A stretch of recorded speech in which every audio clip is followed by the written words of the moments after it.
মানুষ রাত জেগে স্বপ্ন দেখে, তারপর যখন সকাল হয়, দিনটা যখন শুরু হয়, তখন বাস্তবতার মুখোমুখি হতে হয়। যখন বাস্তবতার মুখোমুখি হয়ে মানুষ কষ্টে তার দিন কাটে, সময় কাটে, তার ভাবনাগুলো এলোমেলো হয়ে যায়, তখন মনে হয় রাতের স্বপ্নগুলো অনেক সুন্দর ছিল। বাস্তবতা আসলে অনেক কঠিন একটা জিনিস। তো আসসালামু আলাইকুম, শুভ সকাল। কেমন আছেন আপনারা সবাই? আশা করি আল্লাহর অশেষ রহমতে অনেক অনেক ভালো আছেন। আমিও আলহামদুলিল্লাহ আপনাদের সকলের দোয়ায় অনেক অনেক ভালো আছি। তো বন্ধুরা, দূর দূরান্ত দেশ বিদেশে যে যেখান থেকে আমার এই ব্লগ ভিডিও দেখছেন, সবাইকে জানাই আমার আন্তরিক ভালোবাসা ও অভিনন্দন। তো বন্ধুরা, আমি একদম নতুন, আমার এই চ্যানেলটাও নতুন। আপনারা যারা আমার সাথে যুক্ত হয়েছেন, আমাকে কমেন্ট করেন, আমার ভিডিও রোজ দেখতেছেন, সে আপুদের জন্য আমার রইল আন্তরিক ভালোবাসা। আর যে ভাইয়া ও আপুরা এখন নতুন, আমার এই নতুন অবস্থায় আমার এই ভিডিওগুলো দেখবেন, যদি একটু কোথাও ভালো লেগে থাকে তাহলে অবশ্যই সাবস্ক্রাইব করে আমার পাশে থাকবেন। অবশ্যই কমেন্ট করবেন, লাইক করবেন, কারণ আপনাদের একটি লাইক আমাকে আমার স্বপ্ন পূরণে সহায়তা করবে। তো বন্ধুরা, আজকে সকাল সকাল হাজির হলাম। আমার বাড়িতে পোষা যে মোরগ ছিল, সে মোরগটি আজকে আমি রান্না করব। কারণ তিনটে মোরগ ছিল, আপনারা এর আগেও দেখেছেন, একটা মোরগ হারিয়ে গেছে। তো দুটো মোরগ আছে। তো আমার হাজব্যান্ডকে বলতেছি, তুমি এসেছো তো একটা মোরগ জবাই করে দিয়ে খাও আর রান্না করে, আর একটা থাক, কারণ সামনে শীত আসতেছে। শীত আসলে দেশি মুরগির অনেক অসুখ বিসুখ হয়। তো সুস্থ থাকতে মুরগিগুলো খাওয়া উচিত, কারণ মুরগি তো আর হবে না মনে হইতেছে। কারণ যে বিড়ালের যে উৎপাত, মনটাই খারাপ হয়ে গেছে। আমার অনেক মুরগি হতো, এই বিড়ালের উৎপাতের কারণে আমার কোনো মুরগি বানাতে পারতেছি না। তো সে কথা বলাতে সে আবার চলে যাবে ঢাকা, সে কারণে মোরগটা ধরে দিল যে আজকেই রান্না করো তাহলে।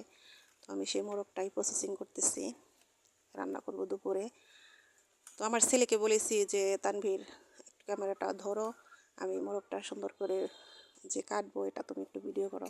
কিন্তু না, আমাদের এই খালে আবার মাছ মারা লাগছে, সে কারণে সে তাড়াহুড়া করতেছে যে আম্মা আমি জাল করবো, জাল দেওয়াবো, আমি পারবো না। তাড়াহুড়া করে যে একটু করে তারপরে দৌড় দিয়েছে। তো এদিকে আমি মোরগ বেছে নিয়েছি, তারপরে বেছে একবার পরিষ্কার করে এটাকে আমি গুঁড়ি সাবান দিয়ে ভালো করে ধুয়ে নিয়েছি। জানি না আপুরা আপনারা দেশি মুরগি কীভাবে খান। আমি দেশি মুরগি যদি চামড়াটা রেখে দেই, তাহলে আগে থেকেই মুরগিটা একদম পরিষ্কার করে তারপরে এটাকে সাবান দিয়ে একবারে পরিষ্কার করে নেই।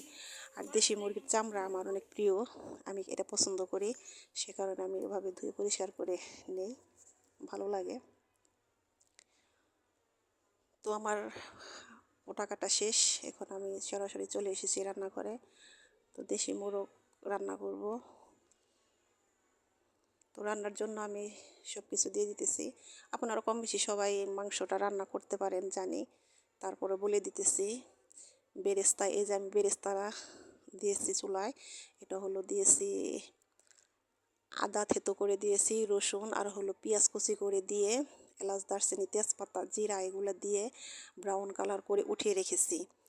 তারপর তার মধ্যে বাকি যে মশলাগুলো আছে, পেঁয়াজ কাঁচামরিচ আদা রসুন বাটা আর হলো এলাচ দারচিনি, এগুলো আমি বেটে দিয়েছি। এলাচ দারচিনি আমি বেশিরভাগ বেটেই দেই, আমানও দু একটা দেই আর বেটেই বেশি করে দেই। তো এগুলো দিয়ে আমি ভালো করে কষিয়ে নিতেছি। আর দেশি মুরগির মাংসের মধ্যে ঝালটা একটু কম দিই আমি, কারণ ঝাল অতটা ভালো লাগে না। তো যার যেমন ইচ্ছা আপনারা সেভাবে রান্না করে ঝালটা আপনাদের মতো রান্না করে নিতে পারেন। তো আমি এটাকে ভালো করে কষিয়ে নেব, কষিয়ে ঢাকনা দিয়ে ভালো করে ঢেকে দেব। এর সাথে দেব কয়েকটা আলু। তো এই বেরেস্তাটা হলো আমি সব সময় ব্যবহার করি না, কিন্তু এই বেরেস্তা বাটা তরকারিতে দিলে আপনারা যারা এখনও খাননি তারা ট্রাই করে দেখতে পারেন। এই বেরেস্তাটা বেটে তরকারিতে দিলে তরকারির টেস্টটা অন্যরকম লাগে, ভালো লাগে। আমি সবভাবে রান্না করি, কিন্তু একটু একটু স্পেশালভাবে খেতে মন চাইলে ওভাবেই দিই। এই রান্নাটা শিখেছি আমার শাশুড়ি মার হাতে, কারণ আমার মাকে আমি কখনো এভাবে রান্না করতে দেখিনি। আমার শাশুড়ি বরাবরই এরকমভাবে রান্না করে, তার যত মাছ মাংস যা কীভাবে সব এভাবে রান্না করে। আমার শাশুড়ির হাতে রান্না অনেক মজা। তো আমার তরকারিটা শেষের দিকে এই তো দেখেন এখন আমি বেরেস্তাটা দিয়ে দিতেছি।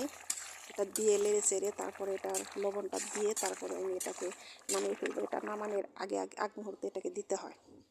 তো আজকে আমার রান্না ছিল ডাল আর হলো এই মোরগের মাংস। আমার হাজব্যান্ড আর কিছু দেখাবে না, সে ভাত দিয়ে এই মাংসটা খাবে। পোলাও রান্না করতে চাইছিলাম, সে মানা করেছে। তো এই ছিল আমার আজকের রান্না বান্না। এদিকে দেখেন রান্না শেষ, এদিকে মাছ এনে হাজির, অনেকগুলা মাছ নিয়ে আসছে, অনেক সুন্দর সুন্দর পুঁটি মাছ। তো মনের আনন্দে মাছগুলো করতেছি। আমার দাদি শাশুড়ি তো খুব খুশি। আমার দাদা শ্বশুর আগে মাছ মারতো, খালি সেই কথা বলবো। মাছ দেখলে, মাছ আনতে দেখলে হ্যাঁ অনেক অনেক খুশি। গোসল করে এসেছে, নামাজ পড়েছে, আমার বলতেছে যে তোমার আর এখন মাছ কুটন লাগবো না, আমি করবো না। আমি কই এতগুলা মাছ যদি আপনি করতে যান তাহলে সময় যাইব হইয়া। এদিকে আজান দিয়ে ফেলেছে, প্রায় 2টা বাজে। তো বলতেছি যে বউ আমি সাথে কুইটা দেই, কুইটা দিয়ে আপনি বসে বসে ধুয়ে নি, তারপরে আমি আবার গোসল করব নি, তারপরে একসাথে খাবো নি। এই করতে করতে করতে করতে মনে করেন যে মাছ কুইটা ধুইয়া সব কিছু গুছিয়ে রেডি করতে করতে আসরের আজান দিয়ে ফেলাইছে। আসরের আজান দিছে, পরে শেষে আসরের নামাজ পড়লাম। বলে বলতাছি বউ খোদাই তো আজকে শেষ, আপনি তো ক্ষুধা লাগছে, আমারও তো লাগছে, কি করা যায়? কয় হ তাহলে নামাজ পড়ে রাখবে না, নামাজ পড়ে পড়া যাবে, আগে খাই নি। তারপরে দুজনে খাইলাম, আজকে রাতে আর খেতে হবে না।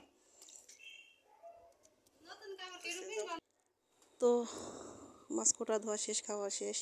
এদিকে আমার শ্বশুর নিয়ে এসেছে, শার্ট নিয়ে এসেছে, বলতেছে যে এই শার্টগুলো আয়রন করে দিও। তার ছেলে তো আবার কালকে ঢাকা চলে যাবে, বাবার শার্টে যে বসে বসে আয়রন করতেছে।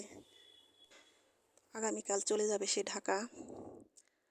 বেশি ভালো লাগতেছে না, তারপরও বলতেছি না যে যেতে তো দিতে হবে, মন যদি নাও চায় তাও যেতে দিতেই হবে, কারণ এটাই হলো পুরুষের জীবন। বাড়িতে আসবে আবার চলে যাবে, সব পুরুষ তার বাড়িতে থাকার ভাগ্য করে আসে না। তো আমার স্বামীও সেরকমই, বিদেশ করেছে এতদিন, এখন সে ঢাকার বাড়ি যায় আসে, এই হলো তার জীবন। তো বন্ধুরা ছেলের জন্য ড্রাগন এনেছিল, সে ড্রাগনটা ফ্রিজে রেখে দিয়েছিলাম, ওটা আমি খেয়ালই করি নেই। তো বলতেছে তুমি এটা এখন ওরে কাইটা দিলা না। মানে ছেলের জন্য, ছেলেদের জন্য, আমাদের জন্য, পরিবারের জন্য তার এত এত চিন্তা বলার বাহিরে। আমি তার সাথে সংসার করে আমি জানি যে আমার হাজব্যান্ড আমাদের জন্য কতটা চিন্তা করে, কতটা পরিশ্রম করে। আর আমি আমাদের সুখের কথা চিন্তা করে সে ছুটে গিয়েছে বারবার বিদেশের বাড়িতে। তারপরও সে তার মনের আশাগুলো সেভাবে পূরণ করে আসতে পারেনি। লাস্ট মুহূর্তে সে অসুস্থ হয়ে 1 বছর আগে দেশে ফিরেছে।